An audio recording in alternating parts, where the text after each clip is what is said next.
Good evening. आज के इस लेक्चर में हम ग्लोब के ऊपर जो प्रेशर बेल्ट्स हैं, जो मेजर प्रेशर बेल्ट्स हैं, उन सभी बेल्ट्स के बारे में डिटेल में डिस्कशन करने वाले हैं। हो सकता है कि एक प्रेशर बेल्ट के ऊपर एक वीडियो बने, तो इस हिसाब से जितने भी प्रेशर बेल्ट्स हैं वो सभी प्रेशर बेल्ट के ऊपर वन वीडियो में एक प्रेशर बेल्ट को कंप्लीट किया जाएगा, ताकि वो डिटेल में इस चीज़ समझ में आ जाए। ओके, टोटल 7 प्रेशर बेल्ट हैं पूरे ग्लोब के ऊपर, जैसा कि ये चीज़ हमने पहले डिस्कस कर ली है। 7 प्रेशर बेल्ट्स हैं और इन 7 प्रेशर बेल्ट्स को हम बेसिकली 2 मेजर पार्ट्स में डिवाइड करते हैं। Firstly thermally induced pressure belt, okay, and दूसरी है डायनामिकली इंड्यूस्ड प्रेशर बेल्ट। यदि हम इस पूरे ग्लोब में देखें तो 7 प्रेशर बेल्ट्स कौन कौन सी हैं और उनके नाम जल्दी से हम रिवाइज करते हैं। फर्स्ट प्रेशर बेल्ट का नाम है इक्वेटोरियल लो प्रेशर बेल्ट। इसको इक्वेटोरियल लो प्रेशर बेल्ट क्यों बोलते हैं? बिकॉज इक्वेटर के अलॉन्ग साइड है और इसका जो डिग्री है वो 0 to 5 degree north side and 5 degree south side है। सेकंड जो प्रेशर बेल्ट है, सेकंड प्रेशर बेल्ट का नाम सब ट्रॉपिकल हाई प्रेशर बेल्ट है, जहाँ पे हाई प्रेशर है, और इसको हॉर्स लैटिट्यूड भी बोलते हैं। मतलब इसका सेकंड नेम हॉर्स लैटिट्यूड भी है, इसको भी डिस्कस किया जाएगा। और इसका जो एक्सटेंशन है वो 30 to 35 और 25 से 35 तक भी हम इसका एक्सटेंड बोल सकते हैं। इसके बाद नदर्न हेमीस्फीयर में जो थर्ड इंपॉर्टेंट बेल्ट है 60 to 65 तक, वो है सब पोलर लो प्रेशर बेल्ट। उसके बाद जो लास्ट प्रेशर बेल्ट है वो है पोलर हाई प्रेशर बेल्ट। ऐसे ही सदर्न हेमीस्फीयर में फर्स्ट प्रेशर बेल्ट सब tropical high pressure belt, horse latitude, extension 30 to 35 और 25 to 35। इसके बाद जो प्रेशर बेल्ट है सदर्न हेमिस्फीयर की सब पोलर लो प्रेशर बेल्ट है, और last one polar high pressure belt है। तो टोटल 7 प्रेशर बेल्ट्स हैं। चलिए फर्स्ट प्रेशर बेल्ट को डिस्कस करते हैं। फर्स्ट प्रेशर बेल्ट जो पूरे ग्लोब पे हम उसको कॉमन प्रेशर बेल्ट भी बोल सकते हैं, उस प्रेशर बेल्ट का नाम है इक्वेटोरियल लो प्रेशर बेल्ट। सबसे पहले तो इसका नाम इक्वेटोरियल लो प्रेशर बेल्ट है क्यों? इक्वेटोरियल लो प्रेशर बेल्ट इसका नाम इक्वेटर की वजह से है, क्योंकि इसका ज़्यादातर जो एक्सटेंशन है वो हमें इक्वेटर लाइन के बिल्कुल अराउंड साइड मिलता है। इसका डिग्री ऑलरेडी मैंने बता दिया है, 5 डिग्री 0 से 5 डिग्री नॉर्थ में और 5 डिग्री साउथ में आपको इसका एक्सटेंशन मिलता है। ये बेल्ट बिल्कुल भी स्टेशनरी बेल्ट नहीं है। अभी स्टेशनरी का क्या मीनिंग होता है? स्टेशनरी मीन्स जो बेल्ट स्टेबल नहीं है, मतलब चेंजेस होते हैं लेकिन बहुत ग्रेजुअली चेंज, ओके, उसको स्टेशनरी बेल्ट बोलते हैं। बट ये बेल्ट जो है वो स्टेशनरी बेल्ट नहीं है। क्यों? क्योंकि इस इक्वेटोरियल बेल्ट के आसपास ही एक ITC-Z क्रिएट होता है। ITC-Z, अभी ये ITC-Z क्या है?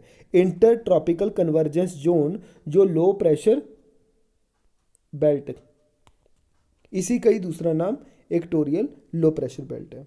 और ये लो इक्वेटोरियल जो प्रेशर बेल्ट है और इसका अनदर नेम जो ITC-Z हम बोलते हैं, ये कंटिन्यूसली शिफ्ट करती है, सीजन वाइज शिफ्ट करती है, विंटर और समर में, इन विंटर और समर में, ओके। इन समर सॉलिटिक्स में, मतलब नदर्न हेमिस्फीयर में, ये शिफ्ट करेगी अराउंड 20 डिग्री लैटिट्यूड के अराउंड। ये 23 है तो इसके अराउंड यहाँ पे इसका जनरली पोजीशन यहाँ पे होता है। किस सीजन में? समर सीजन में, ओके। तो इन विंटर सीजन में, जब नदर्न हेमिस्फीयर में विंटर सीजन होता है, तब इसकी पोजीशन 10 to 20 डिग्री साउथ में सदर्न हेमिस्फीयर में होती है, यहाँ पे, यहाँ इसके अराउंड, यहाँ पे। ओके, तो ये ITC-Z का क्या है, हम इसको माइग्रेशन ऑफ ITC-Z बोल देते हैं, जो शिफ्टिंग ऑफ ITC-Z बोल देते हैं। तो दैट्स वाई इस बेल्ट को, इस जो इक्वेटोरियल लो प्रेशर बेल्ट है, इसको स्टेशनरी बेल्ट नहीं बोलते। तो इसलिए ये स्टेशनरी बेल्ट नहीं है, क्योंकि शिफ्ट करती रहती है सीज़न के वाइज। और सीज़न के वाइज ये शिफ्ट क्यों करती है, क्योंकि जो एंगल ऑफ सनरेज हैं पूरे ग्लोब के ऊपर वो एक जैसी नहीं है। ओके, अर्थ टिल्ट है, तो अर्थ का एंगल टिल्ट होने की वजह से समर सीजन में, जो समर सॉलिटिक्स में नदन जो हेमिस्फीयर है वहाँ पे सनराइज पड़ती हैं ट्रॉपिक ऑफ कैंसर के पास, और जो विंटर सॉलिटिक्स पार्ट है, ओके, तो उसमें सदर्न हेमिस्फीयर में सनरेज डायरेक्ट रेज पड़ती हैं ट्रॉपिक ऑफ कैप्रिकॉर्न के पास। और जैसे ही ये शिफ्टिंग होता है किसका, सन की रेज का, माइग्रेट करती हैं सन रेज, तो उसकी वजह से टेम्परेचर में फ़र्क आएगा, तो टेम्परेचर चेंज होगा, और टेम्परेचर से प्रेशर बेल्ट अपने आप चेंज हो जाएगी। तो ये एक इम्पॉर्टेंट रीज़न है कि माइग्रेशन, जो सनराइज का माइग्रेशन होता है, इंसोलेशन का जो इफ़ेक्ट होगा वो वेरी करेगा। जब वो वेरी करता है उसकी वजह से जो बाकी एरियाज़ के ऊपर टेम्परेचर में डिफरेंस आएगा, और वो टेम्परेचर डिफरेंस प्रेशर बेल्ट को चेंज करने में हेल्प करता है। और वही सबसे बड़ा रीज़न है कि ITC-Z इस एरियाज़ में शिफ्ट होती है नॉर्थवर्ड और साउथवर्ड में। इस चीज़ को दिमाग में रख लेना। ओके, अभी इस बेल्ट में लो प्रेशर क्रिएट क्यों होता है, क्या रीज़न है कि इस इक्वेटोरियल बेल्ट को लो प्रेशर बेल्ट बोलते हैं। इसमें सबसे बड़ा रीज़न जो है वो है कि राइजिंग ऑफ हॉट एयर। ठीक है, राइजिंग ऑफ हॉट एयर। तो आपने ये एरो देखा होगा यहाँ पे, तो ये विंड की मूवमेंट है। ये विंड किस साइड से मूव करती हैं, ये wind high pressure to low pressure move कर रही हैं, क्योंकि wind always move from high pressure to low pressure area. तो हाई अपर साइड पे है, हायर लैटिट्यूड पे है, तो ये कहाँ पे, लोअर लैटिट्यूड की, लोअर प्रेशर की तरफ और लोअर लैटिट्यूड की तरफ मूव करेंगी। ये आप देख सकते हो, इनका मूवमेंट इस हिसाब से है।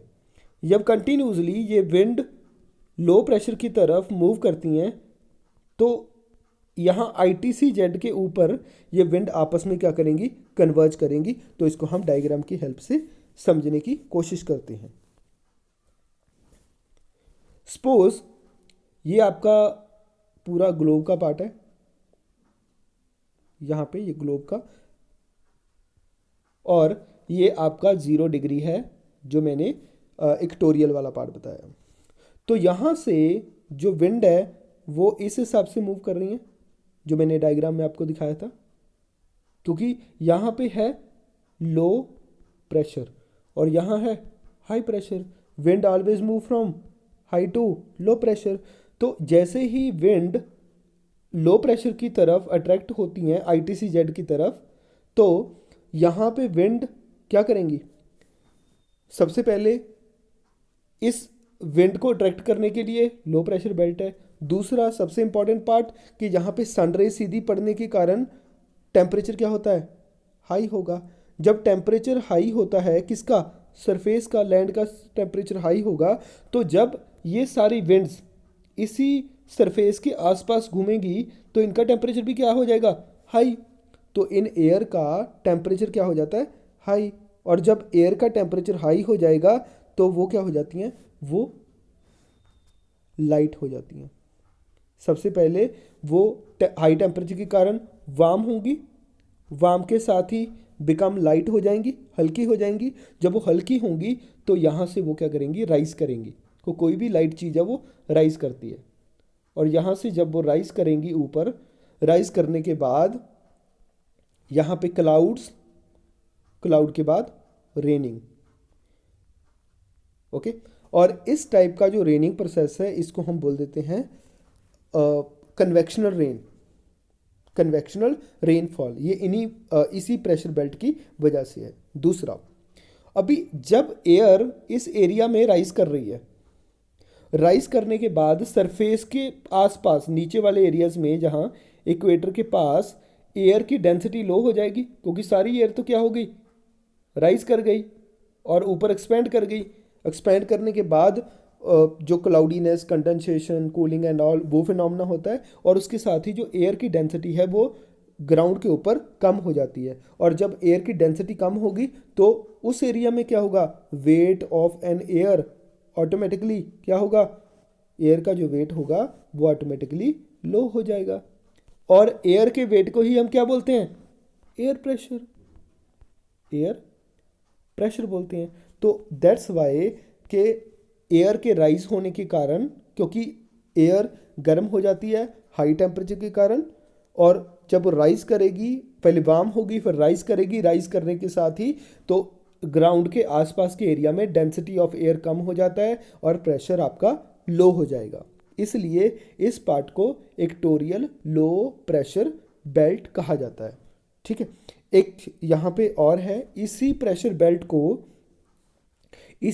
बेल्ट को जो डोलड्रम भी बोलते हैं। इसको डोलड्रम क्यों बोला जाता है, इस प्रेशर बेल्ट को, इस प्रेशर बेल्ट को जो 0 डिग्री से 5 डिग्री इस साइड है और 5 डिग्री इस साइड है, इसको डोलड्रम बेल्ट भी बोलते हैं, DOLDRUM। बच्चे डोलड्रम का मीन्स होता है काम, काम। तो जनरली जैसे ही एयर राइज करती हैं, राइज करने के बाद इनमें कूलिंग होगा, कूलिंग के बाद ये कंडेंस करेंगी, कंडेंस के बाद यहाँ क्लाउड्स होंगे, क्लाउड के साथ ही यहाँ रेन होगी। और जैसे ही यहाँ रेन होती है तो यहाँ पे जो रेन है वो ज़्यादा हम कह सकते हैं कि ज़्यादा स्पीड से नहीं है, कंटिन्यूस रेन नहीं होती है, ओनली शॉर्ट स्पैन के लिए रेन होती है, शॉर्ट स्पैन के लिए रेन होती है। तो ज़्यादा उससे कोई अनस्टेबल कंडीशन नहीं होती, ज़्यादातर आपको यहाँ पे कंडीशन काम मिलेंगी, बिल्कुल शांत कंडीशन मिलेंगी। और उसी कामनेस के कारण इस एरियाज को डोलड्रम बोला जाता है, जोन ऑफ डोलड्रम्स एरिया। ओके, तो ये इक्वेटर एरिया की कुछ जो है स्पेसिफिकेशन थी। होप आपको ये चीज़ समझ में आ गई होगी। नेक्स्ट जो प्रेशर बेल्ट है उसको नेक्स्ट वाली वीडियो में डिस्कस किया जाएगा। और कोई भी क्वेरीज इस बेल्ट के रिगार्डिंग है तो प्लीज़ अपने कमेंट्स ज़रूर छोड़िए। और यदि वीडियो में पढ़ाया जाने वाला कंटेंट और टेक्निक्स और टीचिंग जो मेथोडोलॉजी है वो आपको क्वालिटी की लगती है तो प्लीज़ और बच्चों के साथ इसको शेयर कीजिए और इस चैनल को सब्सक्राइब कीजिए, ताकि न्यू वीडियो का अपडेशन आप तक टाइम पे पहुंचता रहे। आज के लिए इतना ही, थैंक यू।